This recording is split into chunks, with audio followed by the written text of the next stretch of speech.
And welcome back, everybody, to another episode of Benched with Bubba, episode 775, coming at you on a Monday, recapping the Week 17 FAAB and much, much more. In order to help me do that is a friend of the show, a co-host of the show. You can find him on Twitter at BreakingBen_T. Ben Tid, how we doing, my friend?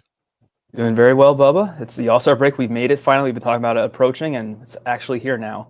But of course, everyone hates the All-Star break, it sounds like. I mean, at least they hate the All-Star game and they hate the Home Run Derby. Everything else about it, though, everyone likes. But I'll probably watch the Derby a little bit tonight. I'll definitely check in on the All-Star game just because, I don't know, it's a summer tradition for me. I'm still relatively young. I'm not like that young, but, it wasn't that long ago. I was really into it. Not bitter and old yet. No. Yeah, I still see the positives and things. No, I'm just kidding. But yeah, it's a good time to take a break. Definitely a good time to take a break. All of the Derby on while I'm doing stuff in the office. Like it'll be like I have it on right now as they're warming up to get ready to play.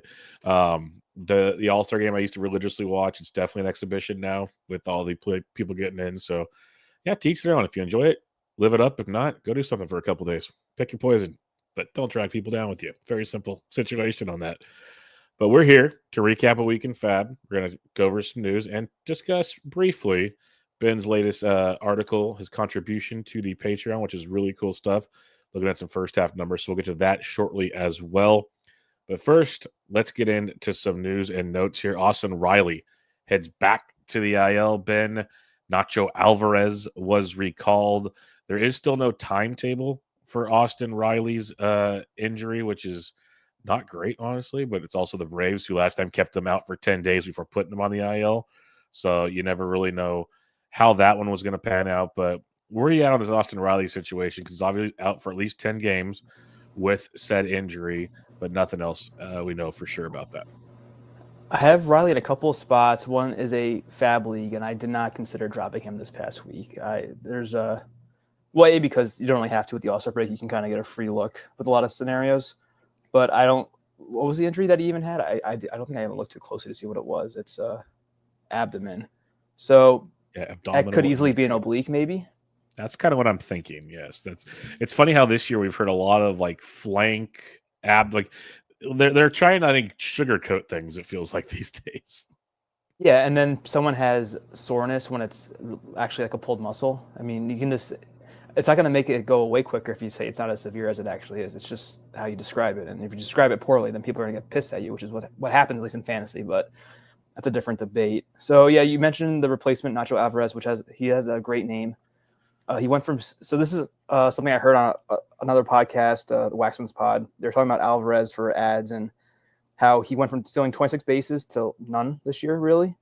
It looks like he's been hurt, though. That's the thing. So he played 112 games last year, Nacho Alvarez. This year, only 13 in the minors, but he went from 26 to no steals so far. I think Chris Clegg said he's kind of slow, so maybe the steals aren't actually a legit thing once he gets to the majors. Maybe he's taking advantage of the lesser competition in the minors, but there's a chance he actually could steal, I guess, still. But it really depends on Riley's his injury and how quickly he's back. So I didn't even consider looking at the replacement for Riley in FAAB yesterday. But just hold on to Riley for now, and hopefully by the time Sunday comes around, there's a little bit of a timetable of what it's looking like for his return date. Yep, agreed. Can't cut him just yet. See what happens. We'd like to get at least an idea of like a grade to the strain or whatnot. We have nothing to go off of. And we've done this Nacho thing before. He got called up last year when Albies got hurt, didn't pan out. I'll just sit back and let someone else spend money, and maybe it works out for him. Probably doesn't.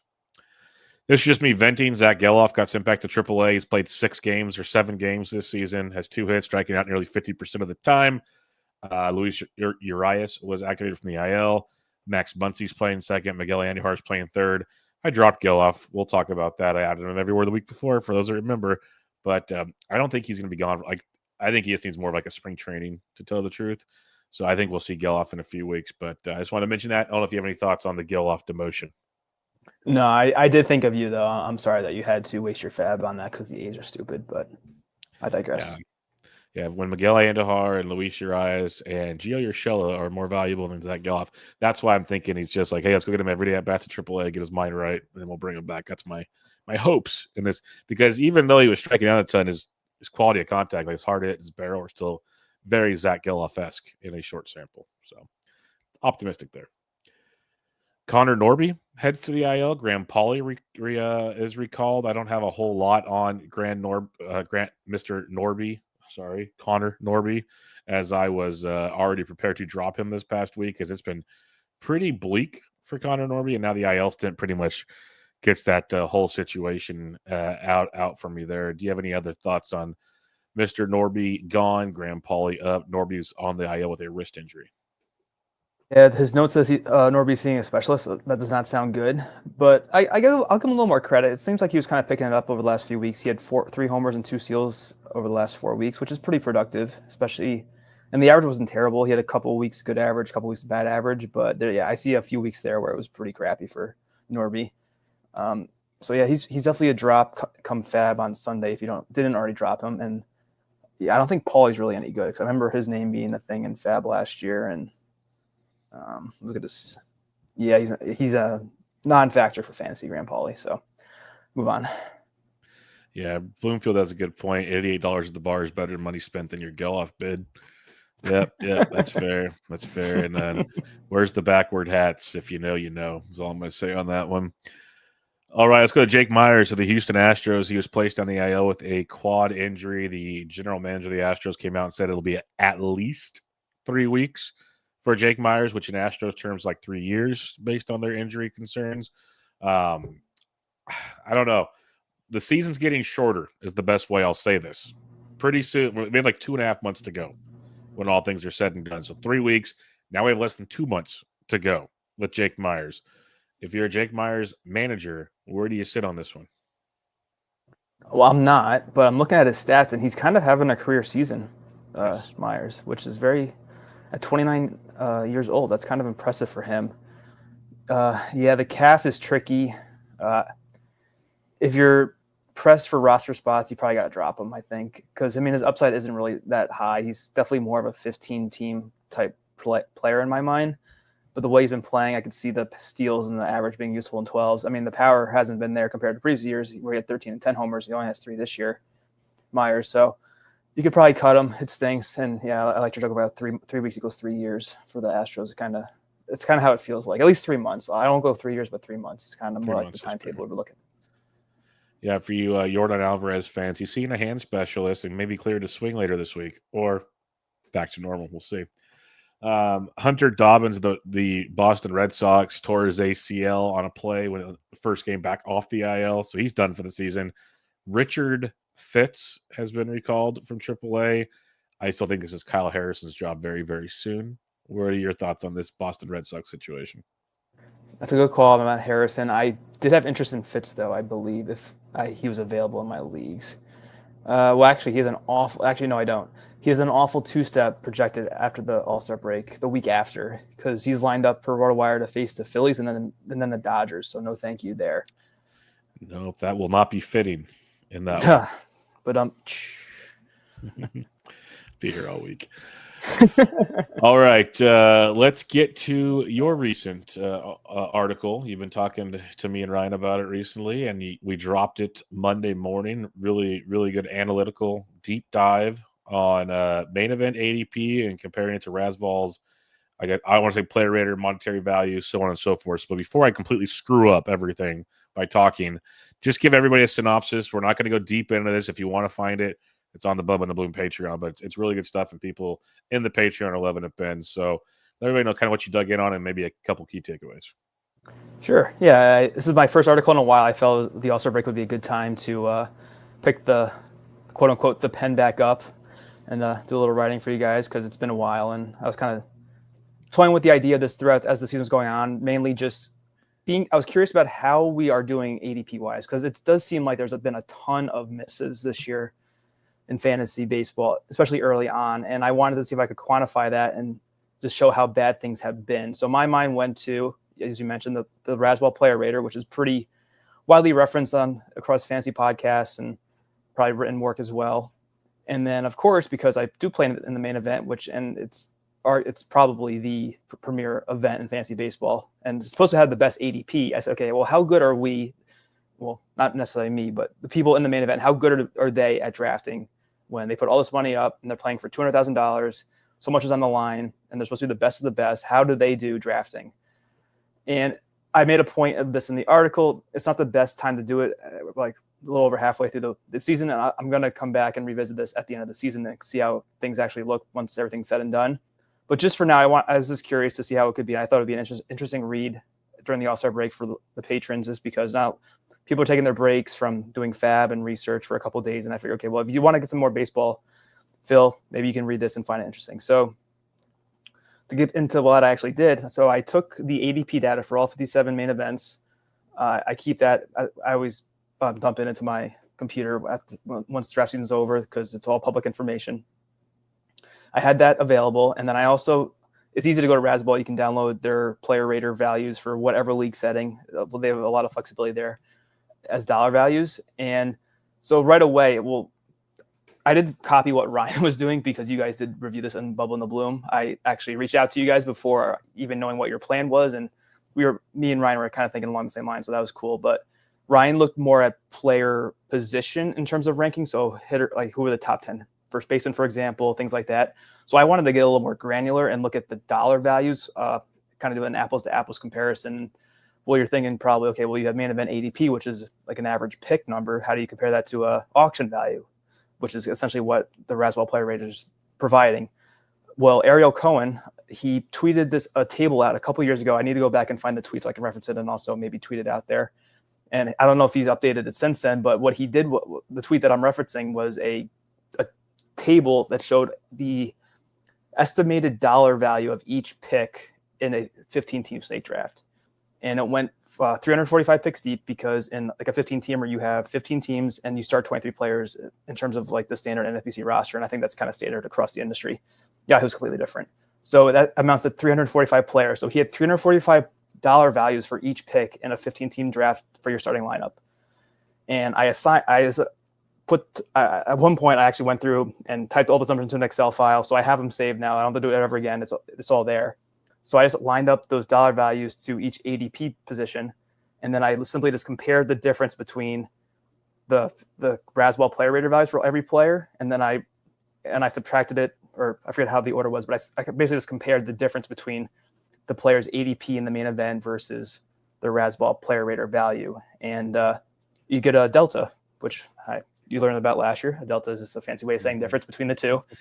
And I color coded it because we like color coding with the Bubba podcast, and it helps things stand out pretty easily, especially when you're looking at so much data. The way I presented in the article, I have a couple screenshots of tables that show the total lost or gain value for the different positions in different rounds, or the average per player per round at each position. I sliced the data a couple different ways, and really, so I kind of gave some overall thoughts on my findings. I also had to make sure that what I was doing was correct because I saw some pretty big deficits in the early rounds. So it kind of had me questioning, okay, well, is what I'm doing correct? Because if all these players are at a loss right now, that can't be right? Because we're good at this, supposedly, but we're really not. At least up until this point in the year, we have been horrible at drafting, is essentially the takeaway from the article. But I compared the total dollar values for the main event ADP per what Ariel provided, and then also what the Razzball player rater values are for the top 345 positions, and they were off by $24, which to me was a pretty good check. Okay, this is a pretty, like, all the value is in the two data sets. I can actually look at them. And also, one thing I looked at too was I plotted the individual player valuations. So from 1 to 345 in sequential order, and there's it's like a inverse exponential line that starts out really high and slowly goes down and kind of flattens out. There's one for ADP dollars and one for Razzball dollars, and the Razzball dollars dip down very quickly in the beginning. And I think that's because since we're only at July, there hasn't been enough time for the best players to separate themselves from the players that are in the back half of the player rater values. But then when you get to the back half of the player rater values, they're above the ADP line. I think it's the same thing. So once we have the last two and a half months of data assembled and the season's finished, ideally the better players will move farther away from the not as good players. And then I think the two lines will match up better. But I mean, you got to look at the Patreon to see what I'm talking about. So I'll leave it there. And then for the first 3 rounds, I also dug into, all 15 picks, detailed who they were, their position. And I showed everybody to see what was their ADP value, what's their Rasball player rater value, what's the difference, and some observations that I may have had. I did that for the first 3 rounds, and then after that, I kind of just summarized, okay, these are the biggest hits and then the biggest misses for 3-round chunks. And it was funny. So I think it was whatever round it was. There was one round where the big hit was literally Brent Rooker for $1. He was the only person I included because he was the only positive gainer that I felt was I could mention, because everything else was either 0 or negative. So it was pretty ugly in the beginning, and then as you get along, the big misses, the threshold was a lot higher, so I used -$10. But for like a big hits, I used +4 because the misses were more prevalent than the big hits, and the article points it all out. And then at the end, just for a good summary, I dropped down 2 tables. One has the top 20 most profitable players that were drafted in the top 345, and then it ended up being the 23 least profitable because there was a couple that were tied for the 20th position at -$22 of value. So that was the overview. That was a lot, but feel free to ask any questions, Bubba, for the listeners. No, you nailed pretty much all of it. It's very telling. It shows how bad we are drafting, especially early in drafts, and kind of levels out a little bit more. It gets closer to leveling out as the draft goes on, and that would make sense, obviously, to the points you made, and just even my brain can kind of picture that values change. So you should be able to, quote unquote, find maybe in my brain, a floor player later on. But again, totally just my dumb brain. So don't let me skew the content that was out there. But yeah, it's very eye-opening. It kind of supports things we've thought about in the past. I love how it definitely correlates to what like Ryan and I were discussing on Bubba and Bloom by recapping first half positions, because we were going like position by position and showing where pockets of the draft was good, bad, and everything. And then we look over at your thing, like, oh yeah, that checks out. Because like if you think back and forth on how the rounds went, definitely plays into it. It'll be interesting to see what your findings are at the end of the season when you look at the full season, maybe compared to other seasons. Maybe like I'm even curious, like on a positional basis, is there stuff like there's a whole lot of questions in my brain on how it can work. I always have ideas. None of them make sense, but I have ideas. So I'm sure they do. Yeah, to somebody they do. So yeah, it was really cool. So thank you for putting that out there. If you guys want to check it out, it's on Patreon, patreon.com/Bubba Bloom. Go give it a look. It's really good stuff to get your mind right on what's going on, and maybe there's some overachievers, underachievers, so on and so forth to build off of going forward. Just for a little tease, one that probably will be pretty obvious though, but I'm going to say the top most profitable and the least profitable, just for the hell of it, because I did tell you these are the guys I was going to tell you to put on the cover for it. So no one's surprised, I'm sure. Cal Raleigh is the most profitable pick in the main event so far this year. Like I say, by how much? I'm going to say he's the most profitable. And the least profitable is Yordan Alvarez. So hopefully he didn't draft a lot of Yordan. Let me ask you this, because we don't care. We don't have to hide everything. It's fine. It's kind of off the cuff here, but give like one or two like the most surprising players, either good or bad. You're like, whoa, they're actually better than I thought. Or because like you mentioned some, it was like the Aaron Nolas or the Devin Williams, like some of these guys we expected, it was Devin Williams and Michael Harris, I think, really. Like, I thought they'd be much lower or whatever, and they're kind of close to almost fair value, all things considered. Like, who are a couple of players that really stood out to you? Okay, yeah. So for a lot of the negatives aren't really surprising. I think Logan Gilbert I get probably the two most prominent for me are Gilbert and Gunnar Henderson. Gilbert's a $26 loss based on his ADP value per Ariel's values, and then Gunnar is a $24 loss per his hefty $37 ADP price point. But there's a ton of negatives here for the negative value guys, and yeah, I think one of the listeners pointed out Harris, but he's basically like he's $1.40 right now, but you're looking at a $23 loss with him. And then in the article, I pointed out how well Sal Frelick is doing. He was someone I wasn't even on my board this year because I had him last year in a ton of spots, and he didn't steal bases and he had no power at all. So I was like, okay, what's he going to do for you? But instead now he has 7 homers and I think he has like 15 steals and is hitting close to 300. So if you double that, it's a great season. So of course I don't have him on any teams, but in terms of the top 20 biggest surprise, I had no idea how good Buxton was doing. I did not draft him at a single spot. He's like 2020. I was stunned when I before I even did this, I kind of find out finally what he was doing. So he was a huge surprise. And I'll say Matthew Boyd. He's the 5th most profitable player who was drafted this year, which I did not see at all. Most profitable. That's impressive. I knew he was having a good season, but 5th most profitable. That's why I just wanted to have you throw a couple names out there to like people go like, dude, like one thing we talk about, and I mentioned earlier, like this really could open my eyes for even more so for auctions, not just snakes. And you look at ADPs, obviously, there's like a whole other level to this deal. But it goes to show you when, like at an auction, if you go and take that $50 play earlier, you got to go find values. Buxton was a value. Boyd was a value. Like you're not going to hit on them all, but if like you hit on those guys with, say, an Aaron Judge or something, like you're sitting mighty fine in this situation. And heck, Raleigh was a value technically. Now that we're talking about it, so like there's ways to build, obviously, but and it same goes for the snakes. Like if you found those guys in those rounds, when we talk about other prices that went around them, in theory, like they shoot out above everybody else at that ADP. So very interesting stuff. And I mentioned Ariel as the source for my ADP valuations, and Ariel's a great listen, especially when it comes to auction talk. And one thing he always preaches is that you want to leave. So say that your budget is $260 in a baseball auction, you want to leave your draft with like $300 worth of value, because that way you're going to win probably assuming those projections hit. And this kind of shows you, okay, if you're losing $10 off your first round player, then you got to make up $50 somewhere else and later in the draft. And maybe that's Cal Raleigh, or that's Chris Bubich or Matthew Boyd, or some of these guys that are just having unreal seasons. So it really helps you visualize those points that you might hear somebody make, I think. No, totally does. It's a really good point. I like that. I've listened to most of Ariel's auction stuff. Somehow I missed that nugget. But that's a really, really good nugget, because it's almost like the idea of a snake draft using projections. You want to be in the 80th percentile type deal with your projections through your snakes. Same kind of idea in theory with there. So it's a good way to look at it when you're putting it together, because you know the way I prep for drafts, Ben. Like I have all those numbers in front of me, sheets ready to roll.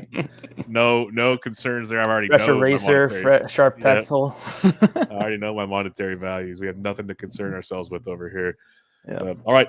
Yeah, everybody check it out. Really, really good stuff, Ben. Thanks for putting that out there, and people keep reading it and enjoying it, and we'll see what's next. But let's get to FAAB. Wonderful FAAB. It seemed like it would be a very boring week. Now, did it jump off the page? No. But was it still very active? For the most part, yes, Ben. For the most part, yes. And I found myself on Sunday with longer waterfalls than I expected. Let's put it that way. When I was kind of, especially in 12s more so than 15s, but on the hitting side of things, there was a lot of options to stream for cheap. Pitching, not so much. So let's get to the most added player of the week, which makes all the sense in the world. Schlitz happens. Cam Schlittler picked up at 193 OCs, as high as 107, as low as $1 per usual. Cam made his MLB debut this past week, Ben, as you well know, as a Yankee guy. Threw 5 1/3 innings, allowed 3 earned runs, struck out 7. Been quite effective throughout the minor leagues between AA and AAA. 14 starts, 2.82 ERA, 99 strikeouts in 76 2/3 innings for a 23.5% K to walk. What do you have for us here? Is all I know for sure is he's going to have 1 or 2 more starts locked into the rotation. See where it goes from there. I hope it's a little bit longer. I did get him in a main event. I did not expect to be competitive with my bids, but I walked into rostering Cam Schmidt. I guess combined his replacement with him, Cam Schlittler. I'm going to say his name properly this time too, into one of my teams, maybe 2 teams actually. Yeah, I watched the game. I think when we talked last week, I said I was going to pay attention to his Wednesday start, and I did, and he looked pretty good. I think he was a little amped up because he was throwing a little bit harder than what was advertised. He was kind of hitting 100, and his range was more like 96, 98, I believe, and his slider was 93. It wasn't moving a ton. I mean, it can't really move that much when it's thrown that hard, but he looked pretty dominant. He had a little trouble with the homers. I think he had 2 or 3, but they weren't like bombs. They were kind of your Yankee Stadium type homers. They didn't just get over the wall, but they didn't go very far over the wall. So I didn't really hold that against them when I was thinking about FAAB. The swinging strike rate wasn't really there. I'm looking at his Fangraphs page right now. Schlitz, we'll call him. That's the name you prefer. He had an 8% swing strike rate, but it's only 1 start. I mean, he was throwing really hard. I think he was kind of – another thing that kind of correlates with him throwing, like overthrowing, because he was kind of amped up for his debut, was he was throwing a lot of pitches high in the zone. I think that kind of played a role in the homers that he allowed.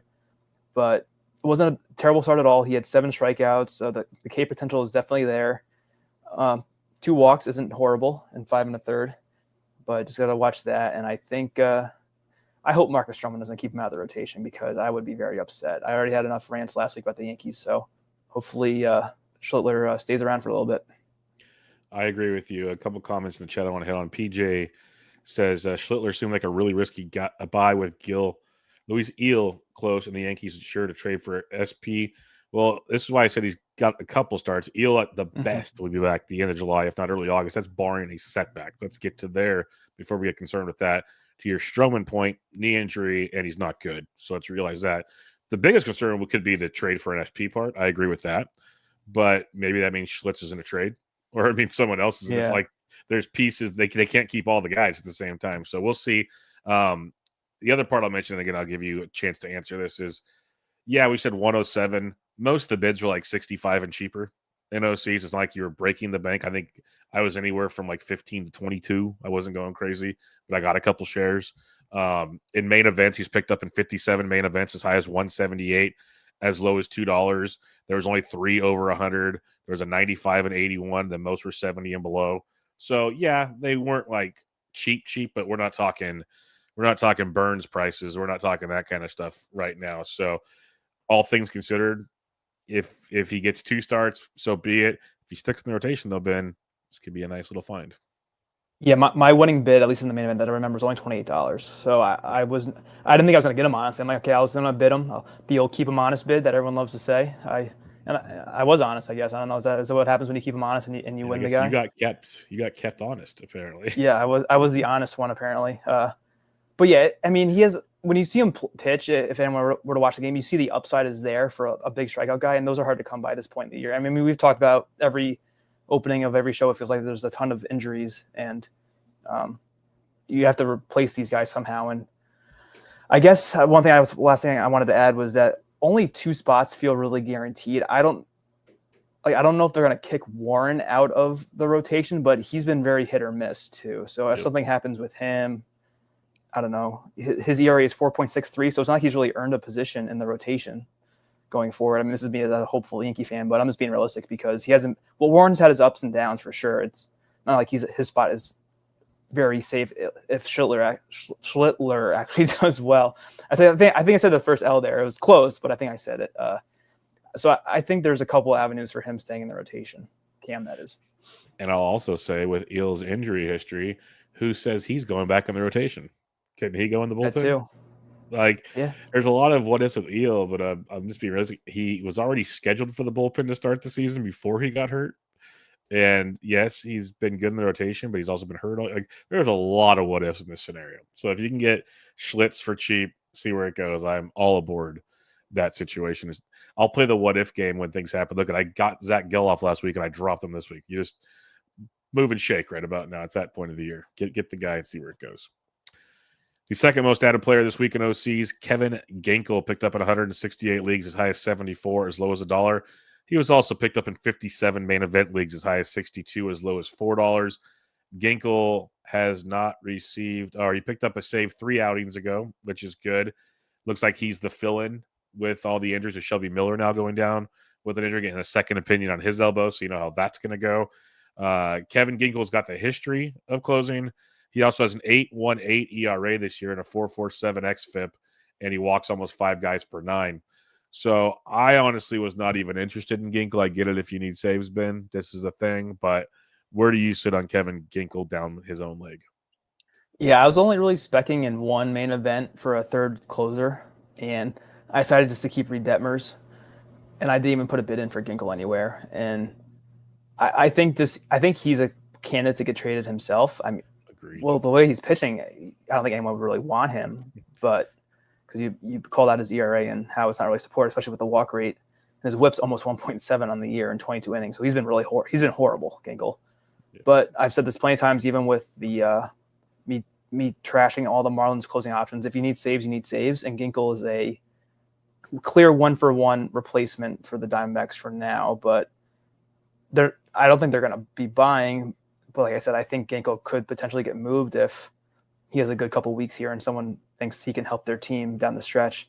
So you probably got a closer for at least 2 weeks, and then maybe he's done or out of the job because he's so bad. But it's 74 max in the OC isn't terrible. I don't think the main event prices were that bad either for Ginkel. I think a lot were in the 20s, which I could definitely sign off of. But also, too, everyone's pretty low on FAAB, so it's all relative. Yeah, I could see like a Kendall Graveman stash being something to think about because Ginkel's just not good, let alone potentially traded, to your point. Things can always change, but I had zero interest in Kevin Ginkel this week, and I was a quick pass on that one. Zebby Matthews picked up in 90 leagues, as high as 63, as low as $1 through a nice rehab start over the weekend. He's supposed to have one more this weekend before potentially returning to the Twins rotation. Zebby Matthews has been hyped up the last 2 seasons, and Zebby Matthews has not met that hype train any time at all. So I, again, was not that interested in stashing Zebby Matthews. Where were you at on him? Well, if you were listening to this, you didn't see me shaking my head the entire time Bubba was talking because everyone's just, it's like the Lucy and the football again. Zebby Matthews is the football, and everyone's going to swing and kick and miss again, probably, because he's been horrible. Yeah, I had no interest in even specking on him. I didn't even look to add him anywhere, even though I need pitching. I could be wrong. I've been wrong before, but I'm not a believer at all in Zebby being a decent pitcher anytime soon. Neither am I. And then you also have to worry about, will the Twins throw him enough to actually matter? That is the question.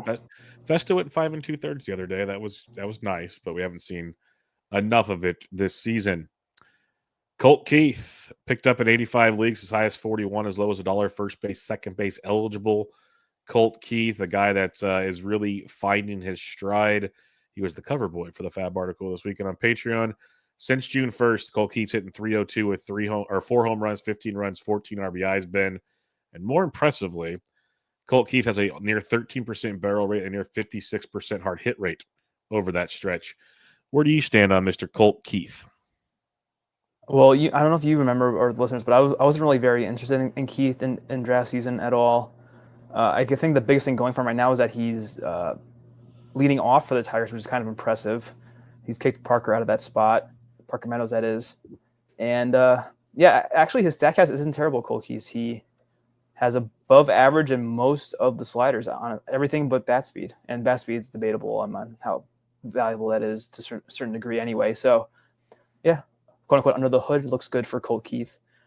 But I don't know. He had 2 homers last week. He had 348. He had 375 the week before, 294 the week before that. But he still only has 8 homers on the year, and he's basically played the entire season. He has little under 300 plate appearances, I think, based on my quick math. And, yeah, 264 in the season, 8 homers. Maybe you're trying to catch a hot streak, but the All-Star break could squash that hot streak. And I don't know if anyone's going to come back to potentially kick him out of the leadoff spot. He's the DH right now. Keith, I mean, Parker could move back up to the top if he gets going, but he's been terrible lately. I don't think there's any really big injury names coming back. Oh, Carpenter. So I guess it depends on how long Carpenter's out. I think that's the 1-for-1 switch now that I look at the Tigers roster. But it's a hamstring that Carey re-aggravated, so he could be out a little bit of time. But, yeah, I think it's just chasing a hot streak and hoping that he keeps it going. But I'm not too confident that Keith will stay like this going forward. It's been a month and a half hot streak, though. Oh, I mean, he had 2 – what? So where is he again? He's had 4 homers since week 13, so okay, I'll give him a little more credit than that. But he's hitting 302 with 4 home runs since June 1st. So okay, that's a good month. It's a good month, yeah. But I don't know. Month and a half. I'm not buying yet. July 14th now. Yeah, it's a month and a half now, but I just never. It's my bias from how I was on him early in the season. I need him to see a little bit more power for someone who's not going to steal bases as a middle infielder in terms of eligibility. I get it. All right, the next most added player back to stash season, Shane McClanahan, picked up in 74 leagues, as high as 79, as low as $1, through his second rehab start over the weekend, when an inning and 2/3. It's a long rehab, they called it. So, like, the people stashing already kind of make me laugh. I guess he could be a game changer, but you're hoping for like a mid-August return for Shane McClanahan, barring any setbacks. So you're going to get a month and a half of Shane McClanahan. Maybe that's great. But, like, my concern, Ben, is do they actually use him to go 6 innings to start? Like, what are the perks here? Again, lots of questions, but were you interested in stashing a Shane McClanahan? Because I don't even think he was that available in main events. Yeah, he wasn't even picked up in main events, so never mind. I think he was actually, because he was in 8 leagues. In 8 leagues, as high as 46, as low as 6. Yeah, he was actually available in 2 of mine. Go figure. And I kind of last minute added him into my bid list. I did not get McClanahan anywhere. He was actually, if I didn't get Schlittler in that one league, I would have gotten McClanahan. Well, actually, no, I would have got Pablo instead. But yeah, I had McClanahan. I think he would have been my only stash. That's why. If I had multiple stashes, I probably wouldn't have gone for him. But yeah, he started his rehab. Only went 1 2/3, I believe, is what the note says. But if you have a relatively healthy staff right now, which is hard to come by, but if some guys came off the IL for you, I think just taking a flyer, if you can afford one stash, makes sense for McClanahan. He could be very wild because he's coming back from Tommy John plus all the other stuff he was dealing with to start this year, which is what kept him away. But if you went cheap, I think it's an okay gamble. He could be a Joe Boyle-esque follower maybe in terms of volume. I went for Garrett Crochet last year on a main event when he was going 3-4 innings and just dominating with good Ks. It could be valuable if you don't need a lot of wins. Maybe McClanahan could do that this year. Assuming that he's going to be good coming out from injury, that's a big question mark. But I would not have gone $79 on McClanahan. I would have definitely been in the sub $10 range or around 10. I think I was around 10 with my bids. Yeah, so many setbacks can take place. Every roster spot's important right now. Like I wasn't in that world of making it happen. It might pay off, but again, it's like a month and a half of what ifs with him. Hassan Kim picked up in 70 leagues, as high as 73, as low as $1. He's got a homer and a steal already. When healthy, he's playing well, but he's already getting dinged up. He has a foul ball off his foot. X-rays were negative. Hopefully, he's fine by the week coming in here. There's a lot of moving pieces to this Hassan Kim thing. I have some shares. I'm still a believer because like the games he played very well. So I'm just hoping this is a little bump. We'll see. Where are you at on Hassan Kim? I missed out the prior week. It was just funny to see his name up here on the top OC ads because it's always like a week behind the main event, and this is another good example of that happening. But yeah, he played most of the week. Kim did until he got hurt on Sunday, and good news on the X-rays. Now he gets a couple extra days to rest. And yeah, I kind of wish I wasn't able to add him, I don't think, because I think in my leagues he was drafted early and then people stashed him early, so I wasn't able to add Kim anywhere. But I would have for the steal potential. And it seems like he's going to be the Rays shortstop going forward, which was my only question, I think, when we reviewed FAAB last week, was would the playing time be there? And it definitely will be. So Kim's a good add if you need some steals. Yes, I'm with you there. He's got a little bit of power, tons of speed.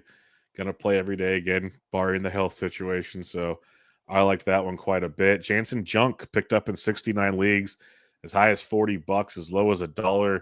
This Jansen Junk thing, week in and week out, Ben, has been very interesting. It's like everyone was all excited. Then he had a hiccup, allowed 5 runs against the Giants, of course. Then it was back to 6 innings, 2 runs against the Twins, 6 innings, 0 earned at Cincinnati, 7 shutout at Baltimore. Not a lot of strikeouts, but it's been very, very good so far. Where do you sit on Jansen Junk? I still had a hard time putting in any like relevant bids.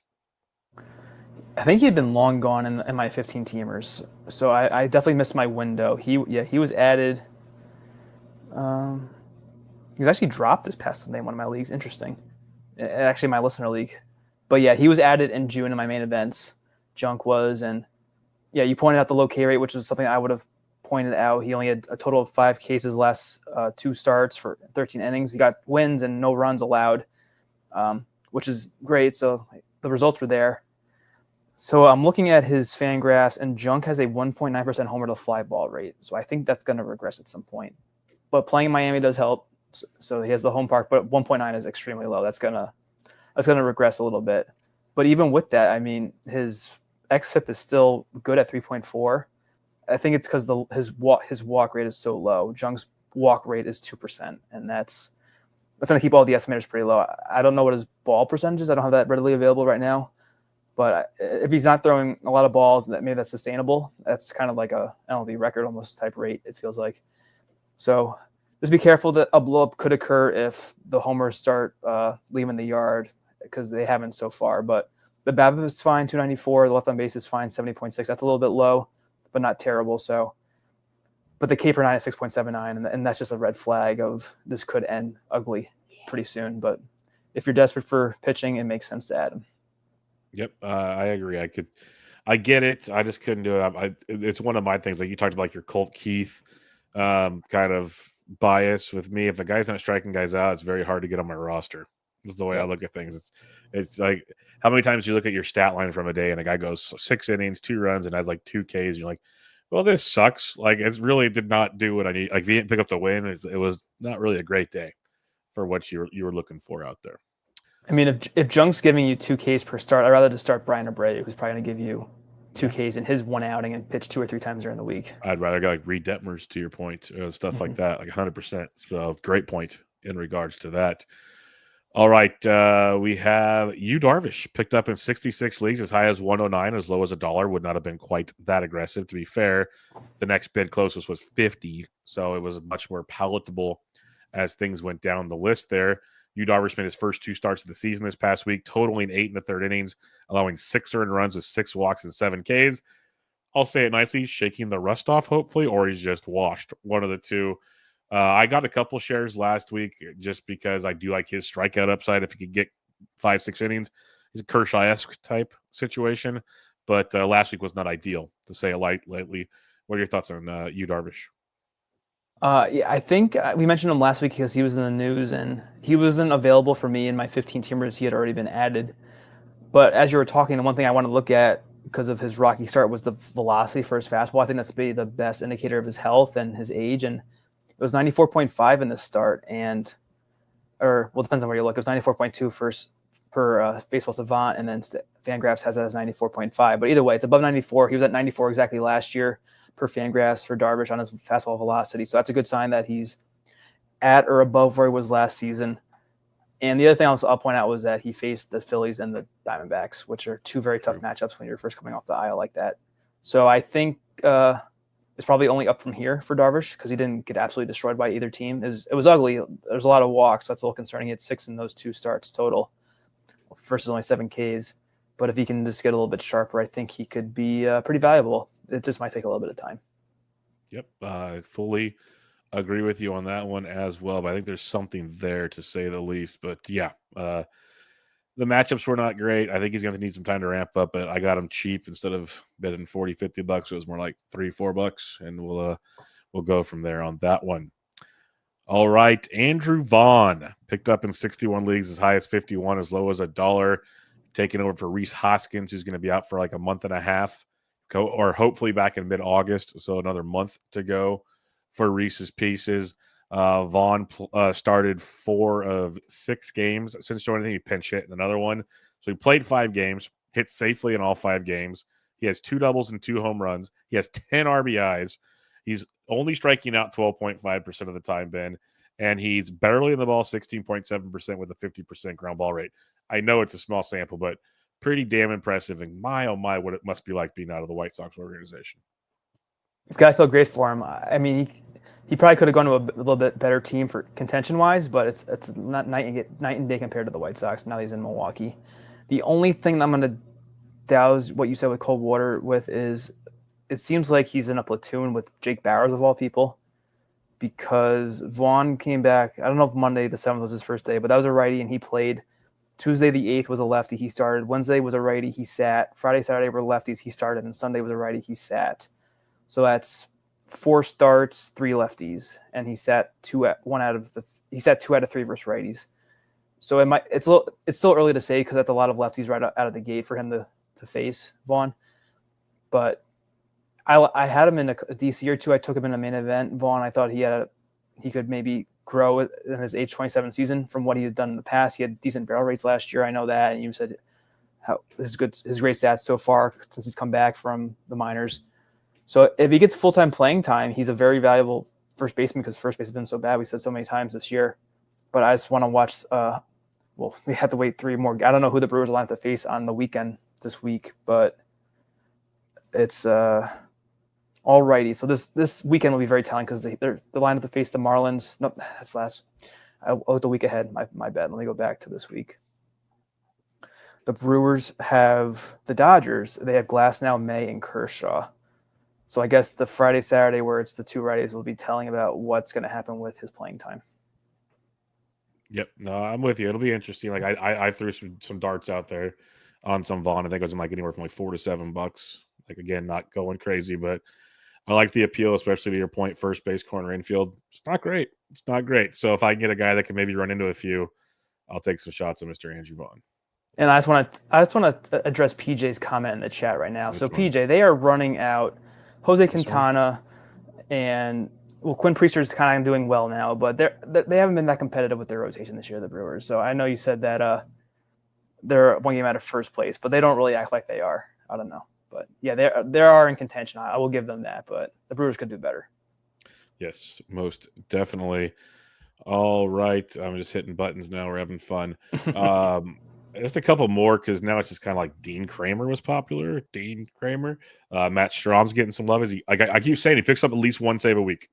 He does like every week and he seems to get a save. So in 15s, he should be widely rostered in 12s. It's harder in 12s, but I get it. Like, honestly, I'd rather have Matt Strom than some of the guys we've talked about. As like, I'd probably have Matt Strom over Kevin Ginkel. What about you? Yeah. Strom's got a save in 4 of the last 5 weeks. Mm-hmm. So that seems like pretty decent usage. And it's not going to give you a 8 ERA or a 1.8 whip like Ginkel has this year. And Strom has weeks with 4Ks, 3Ks, which that's more than Junk's last 2 starts if he had a 1-start week. So it makes sense to go that route. As an RP3, I think, which you sometimes do in 12s, and even I did at one point this year in my main event, I had 3 relievers out there. It makes sense to start with Strom if you have if you need a little save help or you have questionable starter options. Eric Lauer was a popular ad, got pulled early in his last start, has a tough set of matchups coming his way the following week, so kind of kept me off of him, but he has been very good. So I want to highlight that. Max Scherzer, are you buying Max Scherzer? The last outing was very good against Sacramento, but man, there's still so many question marks there. Only for cheap because of how high the injury risk is for Scherzer. But yeah, he had 8 Ks and 1 walk in 6 innings, and that was in Sacramento, which is very impressive. The ERA is kind of high this year, but the WHIP is pretty respectable at 1.21, and the K to walk on the year is 20. It's only 23 innings for him, which shows you how much time he's missed. So I wouldn't have spent a lot of money on Scherzer just because he is as injury prone as they come nowadays. What's your thoughts on Ha-Seong Kim, who of the Dodgers picked up in 52 leagues, as high as 34, as low as $1? I like him a lot. They say they're going to play him more. We've heard this before, Ben. It's almost like he's playing every 2 or 3 games, gets a day off, so that's better than what it once was. Still not ideal, but the dude runs and hits for average. Were you interested in him this week? I don't think I could have been. I think he's been added in. He's been added and dropped so many times across my 4 leagues. He was added. Yeah, he was added prior to this week. Looks like a lot of June ads, at least in my main events for the Dodgers, Kim. But it seems like he's in a platoon, which has its value if you pick the right week. There was a 2-game stretch early in July, around the 3rd and the 4th, where he sat versus 2 righties. Don't know why that was, but he started every game the righty has pitched versus the Dodgers. Since then, he even started once versus a lefty, which is surprising, but there were a couple injuries for that to happen. So maybe with a fully healthy Dodgers team, Kim won't play versus lefties at all. But I think he did have 3 steals last week when I was looking at his – because I looked at the ads before we started recording, and I was just want to see who was there. And he had a 3-steal week last week. He had a steal in the 2 prior weeks, so he's definitely running, and I could probably use that in my one main event. Actually, well, all my main events, but the one in particular. Yeah, makes sense. Like, I like him. It's just, man, if he, I was in really heavy early, not for a lot of money, but had a lot of shares, dropped them because of everything that sucks about Dave Roberts, and here we are. A couple of the highest spent players this week. Mason Wynn was picked up in 4 leagues as high as 178. Jesus Luzardo in 3 leagues as high as 159. Evan Carter, Ivan Herrera picked up in 12 leagues. Bubba Chandler in 16 leagues. Apparently people are getting back on that train, Ben. Really nothing too great. Trevor Rogers, are we full believers in Trevor Rogers now? Picked up in 27 leagues as high as 93, as low as $1. It looks like the K numbers are getting – K to walk numbers are getting better, but then his last start was versus the Marlins of all teams. So he should have done well, but while he's pitching this well, you kind of have to play Rogers. I don't know who he's lined up for out of the break. He's getting the Rays in Tampa. I think they're pretty good versus lefties normally. I'm not sure, though. I'd have to look at some data to confirm that, but that's not the ideal situation in July in Florida when there's no roof. So that could be a mess. Looking at the main event, Schlittler was the top added. Ginkel also 57. Vaughn was next at 34. Griffin Jacks at 33 for as high as 14, as low as $1. Were you starting to spec on a backup just in case Johan Duran gets picked up? Because I know it wasn't even just that. It was the short week. I was looking at guys that could sneak in some innings. So Jacks was on some of my waterfalls this week. Are you looking at the main event ads right now? Yes, I'm looking at main event now. Sorry. Switched over. Yeah. I thought you said that, but I was looking at I didn't switch it. Yeah, I mean, some of the stuff I read said that Jacks could get traded too. So I agree. So I don't think I actually included him. At one point, I did have a running bid list for my one main event of spec closes, but I have Detmers on that team already, and I thought, well, there's a chance that Kenley gets traded himself. So the guys I had on the list were pretty like no names at all, and I figured, okay, well, I might as well just keep Detmers and save the money for right now and see what happens. I wasn't really stressing over adding a spec because I have 2 closers right now, and I have Detmers as a potential backup. So I wasn't in on Jackson, mainly because of, like I said before, there's a chance that he could get traded as well. Agreed. Masataka Yoshida picked up in 31 leagues as high as 103, as low as $1. Yoshida returned from the IL this past week, is playing obviously playing DH because he can't play anywhere else right now. He's get safely in 2 of the 4 games. Got a stolen base, surprisingly enough. No strikeouts over 4 games, which is also pretty nice. What were your thoughts on Yoshida if available? He was added in 31 mains. I did not look to add him though. Some pretty good names though were adding him in the main event. There's Rob D, John Posma, Dom Morello, Clark Olson, Jason Santu. So there's some pretty big names adding him. I want power or speed, and he doesn't really give you either. So that's why I didn't even bother to look at him. And to be fair, there was $103 with $0 backup. After the 103, the next closest was a 34. So there's a lot of cheaper bids, but there was one hammer that didn't get a whole lot of love, one might say. All right, Ben, let's talk. Let's talk about our ad drops if you're ready to do so. Yeah, let me go to my FAAB page. All right. Not pretty cheap weeks for me because FAAB is low. But my New Jersey main, I added Jonah Heim. I dropped Pedro Pajes 3-0. And then I added Keter Montero, dropped Justin Robleski 2-0. If Keter sticks in the rotation, he has a pretty juicy 2-step the week after the All-Star break, I believe. He's looking at Pirates and Toronto. Toronto could be a little iffy, but I saw the Pirates. So I'm like, okay, it's a Tuesday start, so maybe he misses the Sunday, and you get a nice juicy matchup for Montero. So $2, I figured take the chance. Let me go to my next main event. So the main event too. It's kind of funny. I added this guy. I had Justin Verlander dropped JP Sears 4-4 after trashing Verlander. He's actually been okay, and Sears is too. Yeah, you did trash him too. Yeah. But this main event's pretty shot. I'm just doing whatever. And then I had McCarthy drop Jacob McCarthy, that is, dropped Dalen Lyle 4-1. People probably asking who's Dalen Lyle. Yeah, that's how the main event is. And then here's where I added Andrew Vaughn. I dropped Cade Smith 1-0. So that was pretty. I think I had the lowest Vaughn win in the main event. Well, obviously it's $1, so can't get any lower than that. And then main event 3. So this is the one where I added Cam Schlittler. I dropped Shane Smith 28-22. I was very surprised to see that I actually won him. I had the highest winning bid actually in this main event this week. I think Shane Smith is still pretty widely rostered, but his walks have been bad on top of him getting crushed lately. And he did have tough matchups. Smith did, but I figured I haven't been playing him in a while, so I could probably take the risk on Schlittler. That is. You'll get it eventually, I promise. I got to say it really slowly and make sure I emphasize that first L, because then I'll be fine. Schlittler. Okay, I added it. It is easier when you abbreviate it like you do. I added Cam again in the listener league. Dropped Logan Henderson finally 14-8.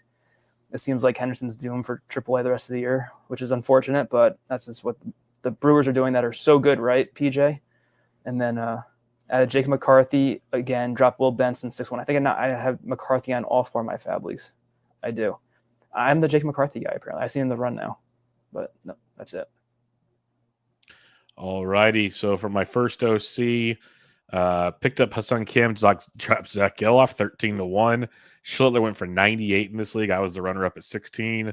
Wanted some Colt Keith. He went for 28. So again, being common. And ironically, we didn't talk about him because he wasn't added that much. Bryce Matthews, he was picked up for 19 in this league with no runner-up bid.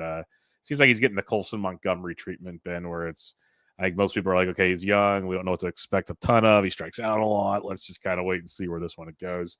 The other person I got Randy Rodriguez, dropped Andrew Heaney 1-0. I'll play Randy for the week and drop him the following week. Shane McClanahan went for $11 in this league. Another name we didn't talk about because he wasn't added everywhere. Francisco Alvarez was picked up for $12 in this league. He could be back very, very soon. All right, and I'm not a fan of his, but he's crushing AAA, so do with that what you wish. In my Beat Bubba OC, I picked up Mickey Moniak, dropped Zach Geloff 4-0. Moniak starts the week with 3 in Coors, starts the following week with 3 in Coors. Should get a bunch of righties if all things work out, so like that matchup. I took a spec because he wasn't obviously towards the top of my waterfall, but I took a spec on Taj Bradley, dropped Shelby Miller 3-1, $3. He'll probably sit for the most part, but something I'm interested in because when I was looking at Taj, when I was doing these bids, yes, it's been a horrific season, and I probably will end up dropping him sooner than later. But for $3, I was willing to spec. He coming off a 6 innings, 1 run, 5 Ks against Boston, 5 2/3, 3 innings, 5 Ks against Minnesota. Got shelled by Baltimore, but then 6 2/3, no runs, 4 Ks. Like, it's an all or nothing, it feels like, with him. So that's the annoying part. But in reality, 3 of the last 4 have been very, very serviceable against some decent teams, all on the road. So maybe don't start them at home. Because if you look at it, because it was shelled at home versus Baltimore, good on the road versus Mets, shelled at home, good on the road. Like, there's a trend at that ballpark in Tampa Bay. We'll see. But for $3, I was willing to take a chance on Taj. Picked up Tyler Freeman, drop Andrew Benintendi 3-3. Again, Colorado 3 at home to start the week, 3 of the following week. So I'm all in on that. Then I got Reed Detmers, dropped Shane Smith 1-for-1. So I was very much in on a lot of Rockies and Twins this week. Just depends on where they fell on the waterfall. For context, Luis Eel went for 25 in this league with a runner-up of 2. Hassan Kim went for 12. Schlittler went for 12 in this one with a runner-up of 11. Shane O'Mac went for 5. So some context for you there. Real quick, Bubba. Yeah, go for it. So I looked up Taj's splits. On the year, he has a 3.76 ERA and a 1.22 whip at home. On the road, excuse me. He is a 5.5 ERA and a 1.34 whip at home. So much better on the road for the season. So good call there. Yeah, so for $3, I'm like, yeah. He's still getting like basically a K per inning. Like, I'm in. Like, we talked about this earlier. If he can take care of business. And the Rays are playing more games on the road the second half than the first half. Remember that, folks. Something to keep in mind as well. Look for Taj. 250 standalone. Hassan Kim dropped Andrew Benintendi 14-3. Picked up Moniak, dropped Winfield Perez 8-3. Picked up Chucky Morton, dropped Brooks Lee 6-2. And again, it's a Twins and Coors, but Lee's been horrific. Like, I'll take my chances in that drop situation. In the 250 Vegas, I picked up Cody Clemens heading into Coors, dropped Zach Geloff 6-0. Clemens has been very good, and it should be at least 2, if not 3 righties that series. So liking that quite a bit as well. But Schlittler went for 113 in this league to Zito. Sean Manaea went for 28 to our boy Timothy. Jason Wanick got Kevin Ginkel for 28. He's in first place, crushing everybody. So we'll see where that goes. But very, very good league there. And then the Bubba and the Bloom Listener League got Schlittler, dropped Andrew Heaney 18-15. Got Brandon Fott, dropped Joey Ortiz 8-6. And a 15, I'll take my chances. Got Cody Clemens, dropped Norby 5-0. Got Yoshida, dropped Perez 5-0. Got Lennon Sosa, dropped Pavin Smith 3-0. So a lot of moving and shaking in that league as a lot of injuries are starting to pile up. And then in my OLAC, we'll wrap it up there. I got nothing. I got outbid everywhere, and there wasn't a. That's one of those teams that sucks, Ben. Like, I need a co-manager in that league because I'm like 6th place. I'm right in the middle, and I'm only a few points out of cashing. This is the one I told you about. You can rotate so easily. And I looked at my roster on Sunday, and like, I really have zero reason in a 15 to get rid of any of these guys. Like, zero reason. And I'm not going to just force the hand to pick up somebody. Like, I guess I could have, but I couldn't justify it. So that's where we were on that one. Nothing wrong with that at all. You save money that way doing that. Yep. But and PJ says quick a hook for Winsale. He is hitting for power, but no average, and then 12 is replaceable at this point in time. That was my thing for Winsale. I will probably stream him 3 more times this season, no doubt about that, or I'll attempt to. But we're moving, we're shaking. I'd rather play Mickey Moniak for 6 games in Coors than see what Winsale can do out of the break. That's where it comes down to in these situations. All right, we do have a listener question from the old ex friend of yours, Ben Tidd. We have our buddy Joe G. Ezekiel Tovar is back this week. That's the plan. Yes. And then thoughts on Ciccone, because I did hear that Ciccone was a popular drop in mains. Like dropped like 8 or 9 leagues, which shocked me because he's actually been pretty darn good, Ben. Yes, Ciccone was dropped widely 2 weeks ago by Jason Santo. I think he had 4 of the 5 drops, so it was basically all driven by him. On the year, I had interest in adding Ciccone when he was available and came back from injury. His ERA is 3.44, so that's good. The xERA is a little elevated. The FIP's a little elevated with the xFIP's 3.89 and the 15 that will play. I think Joe plays 12s. So he's got a little bit wider player pool to work with. The biggest thing it looks like is his left on base is pretty high, 86%. His ground ball rate is pretty low at 38. So that means his fly ball rate is pretty high. His fly ball rate is not terrible, 42%. It's a lot of line drives for Ciccone. He has a 10.7% swing strike rate. That's not ideal. He's probably a streamer in 12s. And a 15, I'd probably hold on to him, but in Joe's case, I think he's just a streaming option in the right matchup. He's a streamer. I got some more so in 15s and 12s, but definitely vested. All right. Any final thoughts, Ben? Bring out your week recap of FAAB. We're losing you, Bubba, but I think you're back. A little bit blurry. Yeah. I'll probably watch the Derby for a little bit. I'll be an idiot because that's what idiots do. They watch the home run Derby. No, but I'll enjoy the All-Star break. It's nice not having to set a lineup. I think someone I forget who it was. I remember his profile picture, but he was stressing that he didn't set his lineups because it was Monday, and then he realized he didn't have to. So hopefully everyone can take a quick break. If you're in the Patreon for Bubba and Ryan, check out my article. There'll be a part 2, or I guess a finalized version of that come end of the season. I will hold myself to that because I do want to revisit this for my own interest in this, to share the info with the Bubba community. I'll call it that. But there's a little Bubba community going on. I mean, you guys got your show followers that are always there live with you. You got the Patreon now, so it's growing. It is growing. It's pretty nice, but appreciate it, my friend. Yeah, for some reason, StreamYard at every hour it's already coming back to better service, but it gets wonky for some reason, so I apologize for that, but we are back to normal service now. So everybody, make sure you check out Ben on Twitter at BreakingBen_T. I am at BDentric, and we'll be back with you guys again next week to recap the Week 18 FAAB and more. But thanks for listening, and catch you all next time.